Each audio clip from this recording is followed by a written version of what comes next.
অনেক দিন পর আবার ভিডিওতে চলে আসলাম, অনেক দিন পরে না ভিডিও। হ্যাঁ, ভিডিও করাও হয় না। তো আজকে সোমবার, আর এখানে তোমাদের দাদা নিয়ে বসে গেছে খিচুড়ি, নিরামিষ খিচুড়ি। এখানে আছে কাঁকরোল ভাজা, বেগুন ভাজা, আর লঙ্কা লেবু আছে। মানে খিচুড়িটা একটু পাতলা হয়েছে, ওই কারণে চামচ দিয়েছি।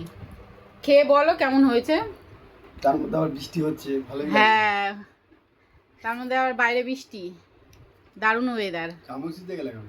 আরে তুমি বললে না যে পাতলা খিচুড়িটা আর একটু টাইট করবে, আর টাইট তো করা হলো না, ওই কারণেই চামচটা দিয়েছি। হাত দিয়ে তুলে খাবে। ফুলকপি হলে ভালো হতো আরো। হ্যাঁ, ফুলকপির দাম বাপ রে বাপ। আবার লেবু চিপড়ে দিচ্ছে, কত কায়দা করছে। খাও না, কেমন লাগছে? ভালো হয়েছে? হ্যাঁ, গোবিন্দভোগের চাল, হ্যাঁ, ভালো সোনামুখের ডাল, আবার কি ডালে চালে খিচুড়ি। আর একটু এই যে গাজর, আলু, পেঁপেও দেওয়া হয়েছে। যাই হোক, খাওয়াটা ভালোই হয়েছে। হেভি হয়েছে। দুপুরে খিচুড়ি।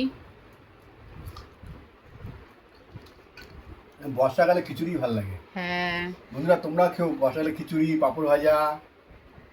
বর্ষাকালে মোটামুটি সবার বাড়িতেই খিচুড়ি হয়, আর আমাদেরও হবে। এই প্রথম শুরু হলো, আরো হবে। আজকে নিরামিষ বলে, নাহলে ডিম ভাজা করতাম। হ্যাঁ, ডিম ভাজা হলে ভালো লাগবে। ভালো লাগে। ঠিক আছে, খেয়ে নাও তাহলে। টাটা।